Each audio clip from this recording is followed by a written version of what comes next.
챕터 7. 순종. 내 뜻을 내려놓을 때 열리는 문. 하나님의 음성에 온전히 순종하라. 고린도후서 5장 7절. 이는 우리가 믿음으로 행하고 보는 것으로 행하지 아니함이로라. 신실하신 하나님은 우리를 향한 놀라운 계획을 가지고 계십니다.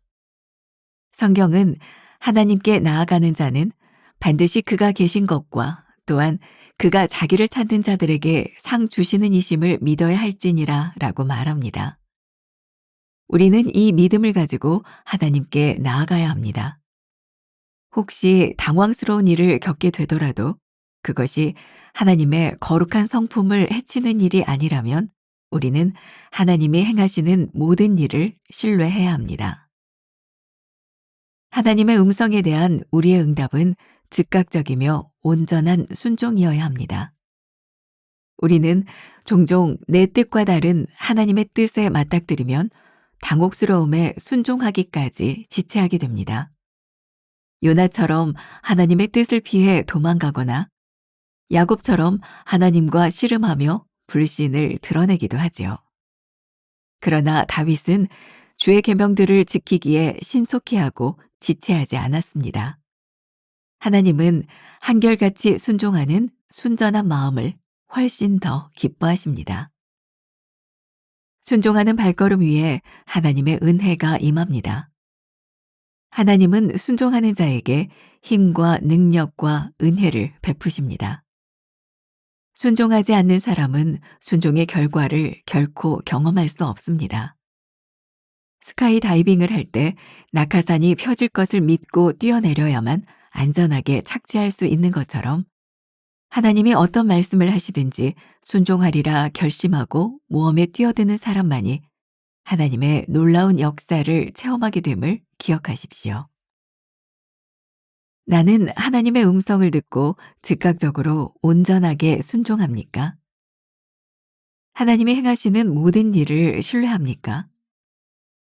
순종하기로 결심하고 행동으로 옮긴 덕분에 하나님의 놀라운 역사를 체험한 적이 있습니까? 오늘은 178번째 하나님의 음성에 온전히 순종하라. 이런 말씀의 제목으로 나누어 보겠습니다. 어제와 동일하게 응답에 대한 하나님 음성에 우리들이 어떻게 응답할까에 대한 이야기를 나누게 됩니다. 어제 말씀을 기억하시나요? 당황스러움 가운데, 실망스러움 가운데, 우리들이 이해할 수 없는 가운데서도 하나님은 여전히 일하신다는 말씀을 나누었습니다. 오늘 본문 말씀 이미 읽어드렸지만 다시 한번 보겠습니다. 고린도후서 5장 7절. 이는 우리가 믿음으로 행하고 보는 것으로 행하지 아니함이로라. 믿음으로 행하고 보는 것으로 행하지 아니함이로다. 믿음으로 행한다라고 하는 말도 역시 우리들에게 그런 의미를 주고 있죠. 우리들의 눈에 볼 수 있는 확실함과 우리들이 이해할 수 있는 방식으로가 아니라 하나님을 믿는 믿음으로 우리들이 음성에 순종할 수 있다. 여러분들 책에도 히브리서 11장 6절 말씀이 나와 있죠. 하나님께 나아가는 자는 반드시 그가 계신 것과 또한 그가 자기를 찾는 자들에게 상 주심을 믿어야 할지니라. 사실 우리들이 하나님의 음성을 듣는다고 해도 우리들에게 믿음이 없다면 하나님의 음성이 음성으로 들리지 않을 뿐만 아니라 그 음성을 듣는다 해도 그 음성에 순종하는 것이 결코 쉽지 않아요. 제가 가끔 외부에서 부흥회 설교를 할 때 그런 예를 들 때가 있습니다. 하나님이 우리들에게 직접 말씀하신다고 진짜 우리들에게 그 말씀을 따라 순종할 만한 용기가 있는가? 이런 예를 들죠. 제가 이렇게 설교를 하고 있는데 앞에 말씀을 듣고 있던 어떤 교인에게 하나님이 강력하게 말씀하시고 그 음성이 들리는 거예요. 네가 나가서 설교해라.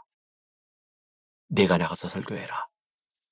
그리고 제가 이렇게 가정을 하고 그렇게 물어봅니다. 그런 음성이 들리면 나와서 설교하시겠습니까? 지금까지 한 번도 나와서 설교하겠다는 사람을 저는 본 적이 없습니다. 이유는 자신이 없어요. 참 신기하죠. 이게 그분의 문제일 뿐만 아니라 저와 우리들 모두의 문제이기도 한 것 같아요. 하나님이 우리들에게 분명히 말씀하셔도 나에게 자신이 없으면 순종이 잘 되지는 않아요. 그러니까 오늘 말씀에 근거해 보면 믿음이 없이는 우리들이 하나님의 말씀에 순종하는 것이 그만큼 어렵다. 그리고 목회자인 저에게는 목회를 하면서 그런 어려움이 있어요. 야, 이거 분명히 하나님께서 내 마음에 주신 응답이고 확신인데, 그리고 그 음성을 듣고 교인들에게 선포했는데 그 말씀이 잘 이루어지지 않는 거예요. 당황스러워요. 저도 이제 얼추 전도사 시절부터 하면 40년 이제 목회를 하고 있어요. 그리고 담임 목회도 이미 이제 30년 가까이 이렇게 이제 목회를 하고 있어요. 교인들에게 참 많은 이야기를 했던 것 같아요. 그리고 제가 확신을 가지고 선포했던 일들도 있고. 그러니까 시간이 이렇게 지나다 보면 제 속에서 그런 실망감과 의심이 들 때가 있어요. 하나님, 그 분명히 확신 주셨는데 그때 그 확신을 가지고 선포했는데 왜 하나님 눈에 보이지 않는 거죠?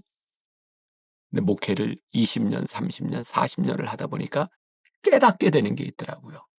그리고 요즘 와서 저에게도 명확하게 깨닫게 되는 것이 있는데, 저는 제가 목회가 끝날 때까지 제가 믿음으로 선포했던 일들이 이루어지지 않을 것이라고 생각을 했는데, 하나님께서 지금도 제 삶에서 이루어 가시는 일들이 있어요.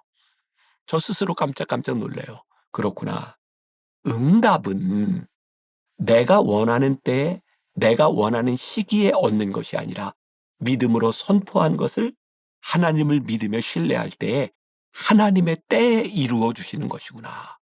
그래서 우리들이 응답을 듣지 못하는, 하나님의 음성에 순종하지 못하는 많은 이유 가운데 하나는 우리의 시간에 하나님의 시간표를 맞추려 하기 때문일 때가 참 많이 있구나. 요즘 제가 나이가 들면서 목회 연수가 늘어가면서 그런 고백을 하게 되는 것 같기도 해요. 제가 이 말씀을 준비할 때 교인들과 나누었던 조이 도우슨의 이야기가 있습니다. 하나 읽어 드릴게요. 제 친구 중 한 명이 불치의 병으로 심하게 고생하고 있었다. 나는 과연 하나님께서 그를 치료하실지 말씀을 통해 알려달라고 부지런히 구했다. 성경 구절이 여러 가지 방법을 통해 명확히 주어졌는데 그분의 응답은 고치리라였다. 그 친구가 죽었을 때 난 크게 충격을 받았고 혼란스러웠다. 하나님의 설명이 절실히 필요했다. 그때 내 영 가운데 분명히 말씀하셨던 그분의 응답을 결코 잊지 못할 것이다. 난 내게 말했고 너는 내가 말한 바를 공개적으로 말함으로써 내게 순종하였다. 하지만 내가 내게 말한 이후 내 친구와 나 사이에 무슨 일이 일어났었는지 너는 알지 못하잖니. 이 말씀은 큰 교훈을 주었고 많은 위안이 되었다. 이를 계기로 나는 내가 다른 사람을 위해 진심으로 구했고 순종과 믿음을 따라 행했을 때 이후에 나타나는 결과에 대해 섣불리 결론 짓는 일을 하지 않게 되었다. 이때 이 책을 읽었을 때 제 목회에 있어서도 너무나 귀한 깊은 통찰을 주었어요. 그렇구나. 하나님이 우리들에게 응답을 주시고 선포하게 하셨을 때 때로는 하나님의 시간표에 따라 움직여지는 것이 있을 뿐만 아니라 누군가를 위하여 기도할 때 하나님이 주셨던 그 확신, 그런데 그 이후에 그 친구와 그 사람과 하나님 사이에 어떤 일이 일어나고 있는지는 우리가 알지 못하기 때문에 그렇구나. 그 결과는 우리가 속단할 수 있는 것이 아니라 하나님은 여전히 일하고 계시는 분이시구나. 그러니까 우리가 얻고자 하는 확신과 하나님이 여전히 신실하게 약속을 실행하는 것 사이에는 갭이 있을 수 있구나. 왜? 하나님은 우리보다 훨씬 깊고 크신 하나님인데 하나님은 여전히 약속을 이행하고 계시는데 인간들의 편에서 하나님의 약속을 파기하고 하나님을 벗어날 때도 많이 있겠구나. 오늘 여러분들에게 그런 이야기를 드리고 싶어요. 혹시 당황스러운 일을 겪게 될 때에 당황스러워하지 말고 그 당황스러움 가운데서 우리 하나님의 성품을 기억하는 사람들이 되었으면 좋겠다. 첫 번째 문단에 신실하신 하나님은 우리를 향한 놀라운 계획을 가지고 계십니다. 신실하신 하나님. 우리가 한 2주 전에 나누었던 말씀 가운데 하나님의 성품에 대한 이야기를 나누었어요. 신실함, 거룩함, 그리고 하나님의 일관성. 단지 하나님의 성실하심이 우리가 기대했던 방식으로 오지 않을 때 우리를 당황스럽게 하지만 하나님은 여전히 신실하게 하나님의 계획을 이루어 가고 계신다고 하는 것을 우리들이 믿음의 눈으로 보게 되는 것. 그게 우리들이 하나님의 음성을 들으며 살아가는 것이 아니겠는가. 두 번째 문단에 하나님의 음성에 대한 우리의 응답은 즉각적이며 온전히 순종이어야 합니다. 여러분들 책에도 나와 있지만 우리들이 하나님의 음성에 즉각적으로 순종하는 것은 우리들의 삶에 굉장히 큰 유익이 돼요. 우리들이 하나님의 음성에 순종하지 못하면 늘 우리들의 삶에 하나님의 교정하심을 경험해요. 언젠가도 그런 얘기한 것 같아요. 우리들이 하나님의 인도하심을 따라 살아가는데 2가지 방법이 있다. 하나님의 인도하심을 경험하는 사람이 있고 하나님의 교정하심을 경험하는 사람이 있다. 순종하면 하나님의 인도하심 가운데 순적한 삶을 살아요. 근데 순종하지 못하면 힘들어요. 왜? 하나님이 우리를 교정하셔야 되니까 순종하도록. 혹시 여러분들 뼈가 부러져 본 경험이 있는 분이 있는지 몰라요? 요즘은 수술을 많이 하지만 예전에는 접골원이나 정형외과에서 그냥 뼈를 이렇게 맞췄던 때가 있어요. 저도 어렸을 때 다리가 부러져서 뼈를 맞췄던, 정말 무지하게 아팠던 그런 경험이 있어요. 교정은 뭐냐면 아픈 겁니다. 틀어져 있는 것을 빼서 맞추는 것이기 때문에 아픈 겁니다. 똑같은 하나님의 인도하심이지만 우리들이 순종하지 못하면 우리들은 아픔을 경험해요. 야곱이 야복나루에서 하나님의 사람과 씨름할 때 아마 그가 하나님께 순종의 사람이었다면 씨름하지 않고도 살아갈 수 있었을 텐데 결국 그는 환도뼈가 부러지고 평생을 절름발이로 살아야 되는 아픔을 경험하게 되죠. 우리가 잘 아는 선지자 요나, 하나님의 인도하심에 순종하지 않고 그가 도망갔다가 물고기 뱃속에서 어려움을 당하는 일을 겪고서야 하나님의 뜻을 따라가요. 흥미롭잖아요. 우리들이 이왕 하나님의 말씀에 순종하며 살아갈 바에는 즉각적인 순종이 우리들의 삶을 순조롭게 한다고 하는 것을 기억했으면 좋겠다. 3번째 문단에 순종하는 발걸음 위에 하나님의 은혜가 임합니다. 이 말은 거꾸로 말하면 이런 거죠. 순종하지 않는 발걸음 가운데는 하나님의 은혜가 없습니다. 부분적인 순종, 불순종하는 순종, 그것은 불순종이에요.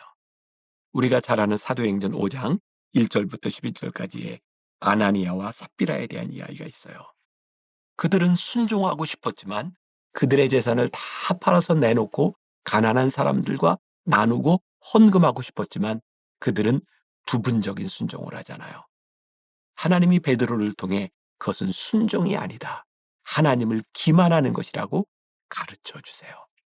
사랑하는 여러분, 우리가 이왕 하나님을 믿으며 살아갈 때 오늘 우리의 마음 가운데, 우리들의 삶 가운데 하나님 순종하게 해주세요. 즉각적으로 순종할 수 있는 믿음을 주세요. 이렇게 기도하는 하루가 되면 얼마나 좋을까요? 기도하겠습니다. 하나님의 음성에 순종하는 것이 쉽지 않지만 순종할 때에 우리를 순적하게 인도하시는 하나님의 손길을 경험합니다. 야곱처럼, 요나처럼 불순종하다가 즉각적으로 순종하지 않다 고난을 당하는 교종하심을 경험하는 사람이 아니라 우리를 인도하시는 하나님의 은혜를 경험하는 성도들 하루가 되게 하여 주옵소서. 예수님의 이름으로 기도했습니다. 아멘.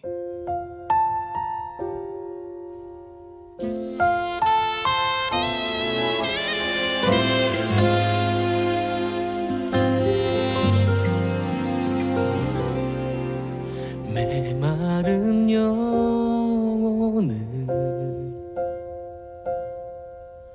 찾으시는 음성 따스한 숨결로 시선으로 내 이름을 부르시네. 시린 세상 속에 홀로 서 있던 나 비로소 느끼네. 그의 손이 항상 나를 붙드셨네. 보이지 않는 손, 날 이끄시는 힘, 전능자의 능력, 하나님의 손길. 내 능력이 아닌 오직 하나님의 능력, 그의 손으로 인도하네.